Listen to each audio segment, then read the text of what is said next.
The rain might be coming down all around me while I'm in my car, but it's not going to stop me from getting to you the latest Star Trek Lower Decks review. So let's go.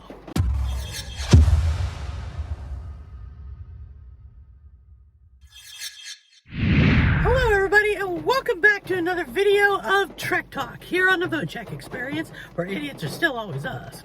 Always me. Always. First off, before I get into the nuts and bolts of this video, let me apologize for the sound of the rain coming down in the background, because I'm pretty sure you can hear it, because it's pretty loud here. But I am in my car doing this video because, as I stated in videos before, where I usually do my videos is in a house that my wife and I are still renovating and everything, and the roof isn't fixed yet, so the roof leaks when it rains, and where my green screen is and everything, I'm pretty sure right now the green screen's probably soaked right now. And I really don't feel like standing there getting rained on while I'm doing the video, so I opted to do it here in my car. And of course the rain is still coming down pretty good, and you can hear it hitting the roof of the car, so I apologize for all that, but there's nothing I can really do about that. But anyway, let's get into this video.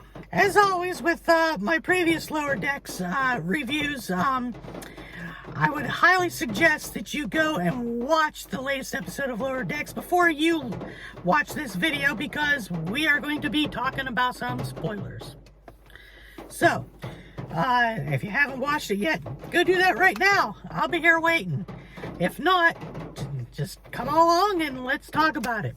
So the latest episode of Star Trek Lower Decks is called We'll Always Have Tom Paris, which of course gives you right there, Robert Duncan McNeil returns in this episode as Tom Paris. It's also a play on the title of a first season Next Generation episode called We'll Always Have Paris, which of course, you know, Tom Paris, so we'll always have Tom Paris. So in this episode, we see Boimler is back on the Cerritos, trying to get back into his routine, but the ship is not recognizing his inputs and everything, so he's like walking into turbolift doors. He can't get food from the replicator, you know, because the computer's not recognizing his voice, not recognizing him as a person yet. So of course, you know, chaos and comedy ensues from that. And we see that he is really excited to learn that Lieutenant Tom Paris from Star Trek Voyager is going to be coming aboard the Cerritos as a guest to kind of lift morale and talk about, you know, his time in the Delta Quadrant and everything.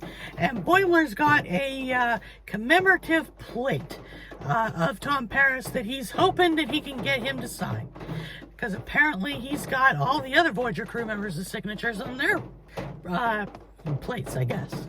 We also get to see Mariner and Tendi go off on a girls' mission to get a family heirloom of Dr. T'Ana to bring back, because apparently she's going through some kind of, I don't know what you want to call it. Sort of kind of like the Vulcan Pomfar thing, but she needs this heirloom to do what she needs to do with that. And so chaos ensues with that as well when they go off on this little adventure. They visit the planet Quelar 2, I believe it is, and that's the planet that the Enterprise visited in the Unification two-parter and Next Generation. And they also decide to go to Starbase Earhart, which is also the starbase that back in the day Captain Picard picked a fight with some Nausicaans and got stabbed through the heart, through the back, and hence the reason why he has an artificial heart now. So we get some callbacks of previous Star Trek episodes for that. We also get to see some more Orions in here, and we get to see that that Tendi has an alternate identity, kind of, with the Orions that nobody really knows about on the Cerritos, which I thought was really, really fascinating. And of course, throughout these adventures, the family heirloom ends up pretty much getting destroyed. And of course, they're all like freaking out about that. But as it turns out at the end, it wasn't really the heirloom that Dr. Tana wanted. It was just the box. And so that was pretty funny too. And of course, like I said, Tom Paris comes on board and he gets onto the bridge and, you know, takes the helm for a little bit, you know, to kind of take it for a little test drive, so to speak. And Captain Freeman, you know, was like, hey, that's pretty cool, but just don't get us lost in the Delta Quadrant. So I thought that was quite funny too. The episode pretty much ends with Boimler getting the crap kicked out of him by Tom Paris. And Mariner and Tendi coming back with the broken heirloom and everything. And of course, they get back to the ship by ramming the shuttle to kind of cover up the fact that they broke the heirloom. And of course, Mariner gets put back in a brig again, as always. And then of course, Boimler finally gets his voice imprint and all that stuff added to the computer of the Cerritos, and he can now walk through the doors and do all kind of stuff. So that's good right there. But another classic Star Trek Lower Decks episode. This episode is actually more funny than the previous episode, which I thought was good. So now that we kind of got the recap and everything of this episode, let's get into the good.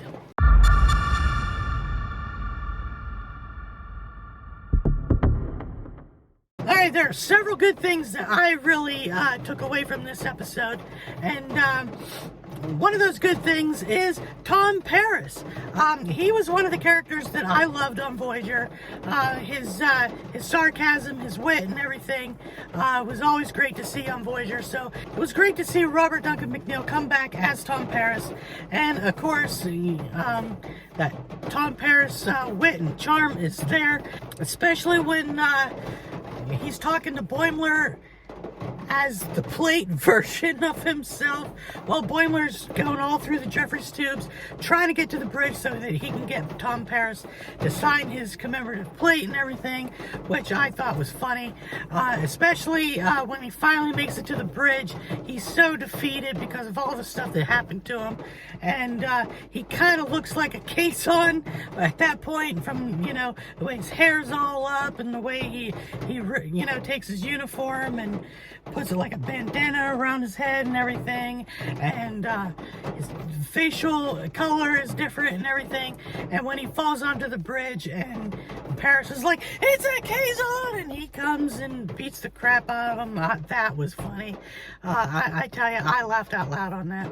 Another good thing was seeing Mariner and Tendi together doing their girls trip, and of course, like I said, chaos ensued with that, but it was great to see some of that chaos unfold, because we get to see a little bit of Tendi's, you know, world from Orion, you know, from being an Orion and everything, and this little secret identity she's got and everything.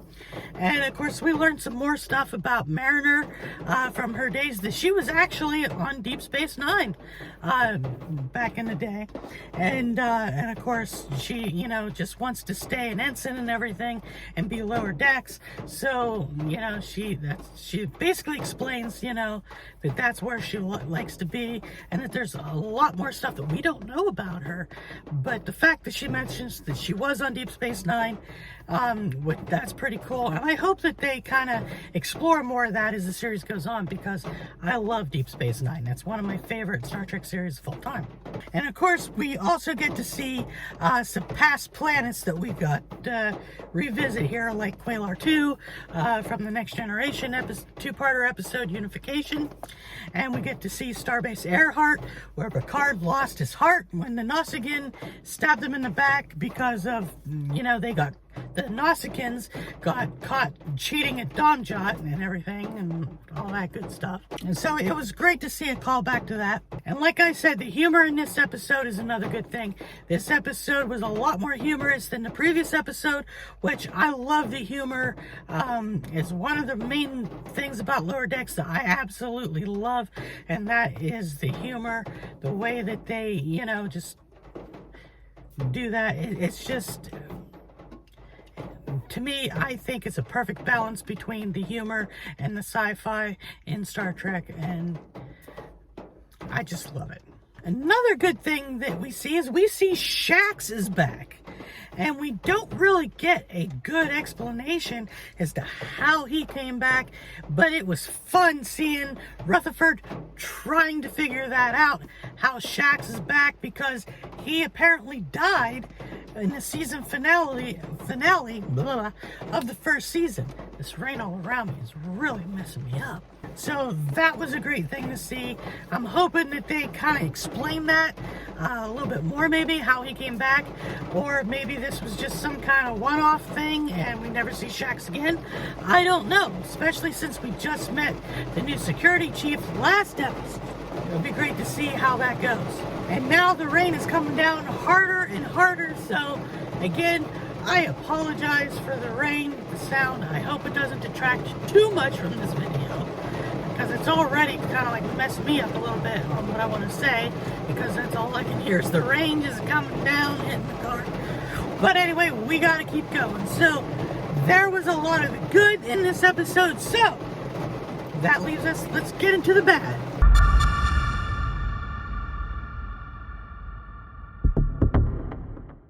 There isn't too much bad I can say about this episode, other than the fact that, yes, Tom Paris is in this episode.